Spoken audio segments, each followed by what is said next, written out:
In a few hours, I will be going to witness one of the feminine leaders that has been in my programs. I'm going to witness her be celebrated for being granted the nomination for Danish Diversity Awards. And I'm very proud of her because she has been working to promote the diversity agenda for many, many years. Her name is Marlene Gudman-Ramsing, and you will probably see her here and there the next many years promoting this agenda. And the reason why I go online and talk about this is to say that I have a problem with most diversity agendas and most diversity conversations, because I feel that they don't get to the root of the problem. Most diversity conversations are all about how do we get more leaders, how do we get more women into leadership, how do we get more representatives from other minority groups into leadership positions. And that is a very good agenda, of course that is, but it just won't matter if the people who get into leadership positions, regardless of their cultural background or their special set of experiences or their gender, if these people are not different from the ones who are in leadership positions in the first place, it won't matter at all. And this is why I'm proud that this particular Marlene is being awarded this nomination, because at least I know that she's representing a different approach, because I think we need a different approach. We have been talking about diversity for many, many years. What did that move? It's because it didn't move anything, or not much, because we keep missing talking about the root cause of the problem with diversity. We keep missing focusing on this root cause. And I know that many businesses are doing so much today to reorganize themselves and to understand that, yes, the old world is crumbling and we need to do things in a new way. So check, we are on track with understanding how we need to do things differently, but we need to understand the root cause of all our problems in businesses and the world, I would say, is the following: the lack of equal dynamic interplay between our yin essence and our yang essence. Systematically, for the past few thousand years, we have been overvaluing the masculine in all of us. And we have systematically been undervaluing the feminine in all of us. And we need to acknowledge this. We need to talk about that, as this is the root cause of our problems. Not that we lack female leaders or leaders from another culture. That is part of the problem, it's part of the symptoms, but the real problem is that we systematically undervalue the value of the feminine. And you could say this is a very banal thing to speak up about, because it seems very banal. But even though it's banal, it doesn't mean that we are all living it and embodying this truth. Most of us are not. To really embody it, we need to understand what is the feminine and what can it be used for. And most people don't know. We still run around focusing on facts, on figures, on data, and we are so focused on productivity and efficiency and the bottom line and getting things done, that we systematically underestimate the value of stillness, of pauses, of reflection, of the inner work that can be done to avoid problems in the outer world and also to solve the problems in the outside world. We systematically underestimate that. People keep saying, I don't have time, I don't have time, I don't have time, I don't have time. We're too busy. We're too busy as leaders to take this, the employees, their their ability to thrive. We don't take that seriously. That's not our problem. Our problem is to get to the results produced and get to that bottom line. And so most businesses still think like that. And as long as businesses think like that and don't include the feminine just as much as the masculine, or maybe even more, we will not solve the freaking problem with diversity or any other problem. So it's absurd that we keep repeating the same mistake. And it's not only absurd, it's also very understandable, because this habit of prioritizing our yang essence, our outward going energy, our ability to focus and to act and to create results, then we have been training that for so many years. So it's the most natural for us. Whereas that muscle of looking inward, of stillness, of pausing, reflecting, relating, solving the problems with relationships from the inside, working on problems inside of ourselves instead of trying to solve them out here, that is so relatively new, and that muscle is not so strong yet, which is why we need to put our focus there, because the other muscle is so strong. Now we need the other muscle, the feminine muscle, to become just as strong, and then they can flow, then they can actually bring about flow and so much more ease than working so hard to achieve our results. We don't need to work that hard. We can experience that solutions fall down from the sky and are able to solve our problems. We can experience so much more ease and flow if we connect with each other and help each other. So much easier. We can achieve so much more if we dare to pause, dare to be still, dare to reflect, dare to retrieve, dare to retreat, dare to let go.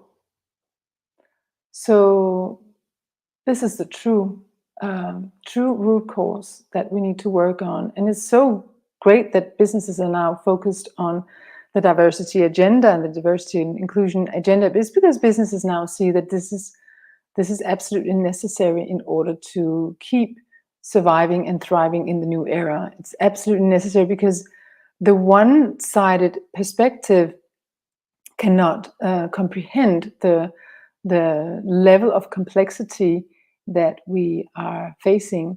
It's just impossible to grasp with the little mind. It's impossible to make decisions based on data when there's new data every single day. We need a different navigational tool. We need to be able to trust our intuition. I spoke to a female leader the other day, and she said that her superpower is that she can sit in a room and she can just detect, okay, this one is going to quit in a couple of months. This one is unhappy about his salary. These two have an affair going on. These two are competing towards. She said her boss is always laughing at her when she reports this, but she says, I'm always right. Because a few months later, the boss comes back and says, how did you know that? And she says, I just knew. It's because she has a strong intuition. That is a tool we can all use. But it's a muscle that we need to use, and we need to take it seriously. And I know that's scary because there's also so much crap and so much untruth and so much blurry woo-woo-ness in the area of yin. But that shouldn't hinder us in taking that domain seriously, because there's also a lot of crap in the domain of the masculine, of the yang. So much harshness and domination and lack of empathy and overachieving and overworking. So none of these gears are per se good. They have their challenges, both of them. But if we are conscious and consciously work on bringing forth the best part of these two gears, we can really create magic, and we can do it with deep ease, and we can do it with so much pleasure. And I think that is what the diversity agenda should be all about. This is the true issue. This is the true purpose. we should all focus on, both for ourselves, but also for our surroundings, so at home, at work, and in the world. And this is what we work on in my future leadership trainings.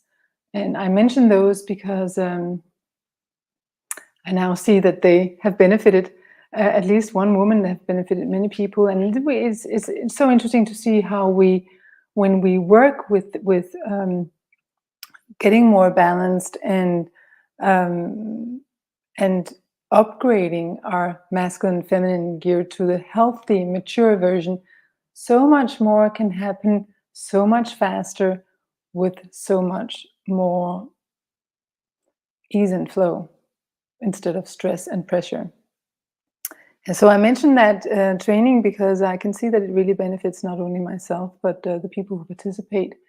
And I mention it because you actually have an opportunity to join us from next week. If you are up to it and you want to journey with us until the spring of 23 and be ready for the new era, at that point, you can also join later. You can join in the fall, but that will just take a little bit longer. And then there's a lot of online material in the training. So I just thought I would mention that those who join now can study that throughout the summer and use that as an upgrade time.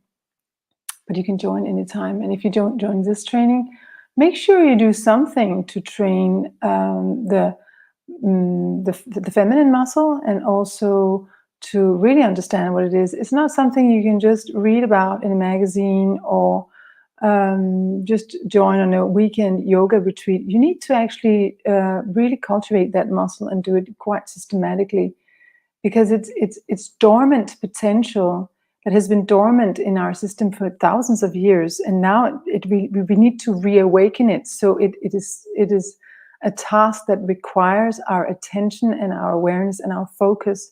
We can't just expect it to happen overnight by just being slightly interested in it. We need to dedicate ourselves to this process. And thankfully, if we do, we are so helped by evolution herself, because it really wants to happen. So those who dedicate themselves will experience that they get a big upwind support, because it wants to happen, and it's so needed, and it's called for, and it's so needed in businesses. Speaking of that, many people say to me, "Oh, but it's an expensive training, and I don't have the time and the money," and so on. And I would say, if you take this time, you can save a lot of time in the other end. Plus, if you invest in it now, you will just heighten your value, because the leaders of the future absolutely need to have a balance between masculine and feminine, and to have a mature, healthy masculine and feminine. That's how it is. That's of course they need that. You can look at the most effective leaders now, those who have not only good results, but also have a thriving organization, which means that they are future-proof, because the organizations that might have a strong leader but have unhealthy organizations, everything that's unhealthy is going to crumble over the next few years. For sure. We see it already. We see it with so much emerging, so much of the unhealthy, immature emerging and just crumbling. The young people don't want to work for these companies. And a lot of the Generation Xers are exiting now. The corona has just pushed that movement. We will not, more and more of us will not invest our precious life force in something that is not good for anybody other than the investors. We want to spend our precious life energy doing something meaningful, something that has a good purpose, a good deal for everybody, something that gives us pleasure, something that makes us thrive, something that is healthy for our system. That's what we want to work. We want to engage in that. We will not engage in something that is just good for a small minority who gets more and more money and more power, and use that power not to lift others, but to have power over. More and more people saying, no thanks. I'm going to spend my life force doing something else, even if it's at the detriment of material goods. So we will see that the companies who invest in and who prioritize the well-being of their employees and the well-being of the planet, those are the ones who will naturally survive. So this is why the diversity agenda matters. It matters from the root upwards. You cannot harvest apples if you have pear tree roots. So you need to work at the root of the system if you want different results. So that's why today, where we have these Danish Diversity Awards, I thought this is a good day to remind all of us that let's focus on the root cause. So what can you do today to cultivate a healthier root? And I would say 3 things. First thing is a deeper breath, because breathing gives us a calmer, it's connected to our nervous system, and our yin yang gear can be found in the breathing process. So we take in and then we breathe out. And so to be more aware of this breathing and really use the breath, so the slower the better. So take slowly in and exhale all the breath. So you really get to empty the lungs. So slower breathing brings like more clarity, more focus, and easier to hear our intuition. Another thing is to take little breaks where you can actually have the opportunity to feel yourself. What is going on in my system? So it could be just sitting still. Most people do something all the time. They even do something while they eat. So if they eat alone, they watch something or read something. But just to sit there and really enjoy the food, the environment, the day, to just be open and sit there and be still and do nothing. I would recommend that, because this is where we get a chance to feel what's really going on and to travel in alignment with our soul, instead of being so much faster than our soul is not really with us. It's not really congruent. It's just like, what happened? So leading from the mind instead of from our essence is one of the discrepancies that is creating so much trouble, where we can go outside of ourselves and even make choices that are not even in alignment with our own value system. So in order to stay in integrity with ourselves, we need to take pauses and be quiet enough and still enough to hear our own soul's whisper. And third thing I would advise you to do is to cultivate your relational intelligence. So the feminine is also in our relationships and the way we deal with our relationships, and the feminine can be very unhealthy, of course, and the feminine can be very healthy. And it's unhealthy to deal with relationships in the following way: thinking ill about other people, think it's their fault, making yourself better, making them worse than you, being arrogant about them, being judgmental, harsh, distancing yourself, pushing them away, being bitter, resentful.